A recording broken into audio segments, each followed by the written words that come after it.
పెన్షనర్స్కి ఎన్నో ఏళ్ల కల అమలు పరుస్తూ మార్చి 1న మనకి అమలు చేయడానికి అన్ని ఏర్పాట్లు సిద్ధం చేసినట్లుగా ఒక తాజా సమాచారం మనకి ఇప్పుడే రావడం జరిగింది ఫ్రెండ్స్. సో దానికి సంబంధించిన పూర్తి వివరాలు చూద్దాము. వీడియో స్కిప్ చేయదండి. మన ఛానల్ని ఫస్ట్ టైం చూస్తుంటే ఖచ్చితంగా ప్రతి ఒక్కరు సబ్స్క్రైబ్ చేసుకోండి ఫ్రెండ్స్. అలాగే మీకు వీడియో నచ్చితే తప్పకుండా లైక్ చేయండి. చాలామంది లైక్ చేయడం మర్చిపోతున్నారు. లైక్ చేయడం వల్ల ఇటువంటి ఇంపార్టెంట్ న్యూస్ మన పెన్షనర్స్ అందరికీ చేరుకుంటుంది. పెన్షనర్స్ అందరికీ ఇది ఒక భారీ శుభవార్తగా చెప్పుకోవచ్చు. మెయిన్ టైటిల్ చూస్తున్నాం పెన్షనర్స్కు అని చెప్పి.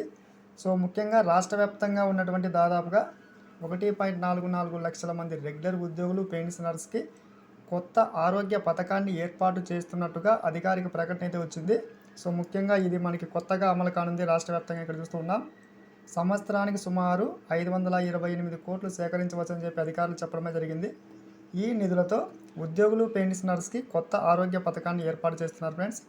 దీంతో మనకి పెన్షనర్స్కి మెరుగైన సేవలు, ముఖ్యంగా ఆరోగ్యం విషయంలో వైద్య సదుపాయాలు కల్పిస్తారు. ఇక్కడ చూస్తున్నాం ఉద్యోగ సంఘాలు, ఉపాధ్యాయ సంఘాలు, రిటైర్డ్ ఉద్యోగ సంఘాలు మనకి ఈ సమావేశంలో సచివాలయంలో పాల్గొనడం జరిగింది.